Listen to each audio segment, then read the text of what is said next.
युवती की जिद के सामने झुकी रेलवे, पूरी राजधानी ट्रेन अकेली लड़की के लिए चलानी पड़ी। दोस्तों, एक युवती की जिद के आगे रेलवे को झुकना पड़ा और उसने एकमात्र सवारी के लिए राजधानी एक्सप्रेस को 535 किलोमीटर दूर रांची भेज दिया।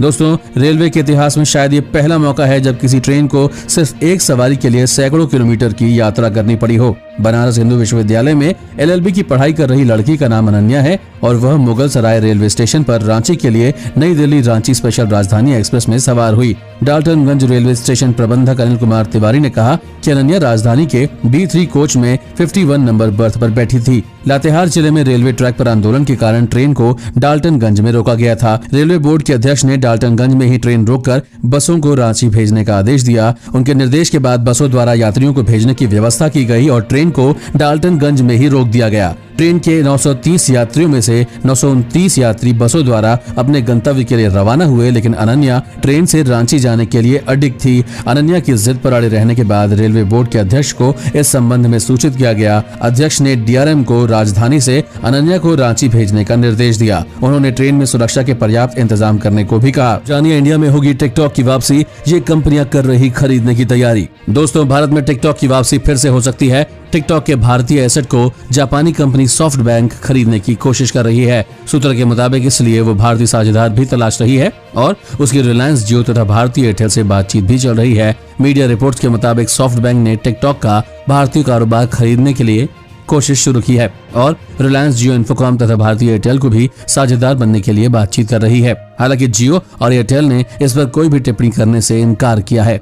और अब जानिए, अब रेलवे ट्रैक पर नहीं दिखेगी झुग्गी झोपड़ियां, कर दी जाएगी पूरी सफाई, नहीं चलेगी मनमानी। दोस्तों, सुप्रीम कोर्ट ने 3 महीने के भीतर दिल्ली में 140 किलोमीटर लंबी रेल पटरियों के आसपास की लगभग 48,000 झुग्गी झोपड़ियों को हटाने का आदेश दिया है। साथ ही आगे निर्देश दिया है कि कोई भी अदालत झुग्गी झोपड़ियों को हटाने पर कोई स्टे न दे। सुप्रीम कोर्ट ने आदेश में कहा है कि रेलवे लाइन के आसपास अतिक्रमण के संबंध में यदि कोई अदालत अंतरिम आदेश जारी करता है तो वो प्रभावी नहीं होगा। रेलवे ने सुप्रीम कोर्ट में कहा था कि दिल्ली NCR में 140 किलोमीटर लंबी रेलवे लाइन के साथ झुग्गी वासियों का अतिक्रमण है, जिसमें 70 किलोमीटर लाइन के साथ ये बहुत ज्यादा है, जो कि करीब 48,000 झुग्गियां हैं। सुप्रीम कोर्ट ने सोमवार को अपने आदेश में कहा कि ये झुग्गी बस्ती हटाने के लिए चरणबद्ध तरीके से काम किया जाए और रेलवे सुरक्षा जोन में सबसे पहले अतिक्रमण हटाया जाए, जो कि 3 महीने में पूरा कर दिया जाए।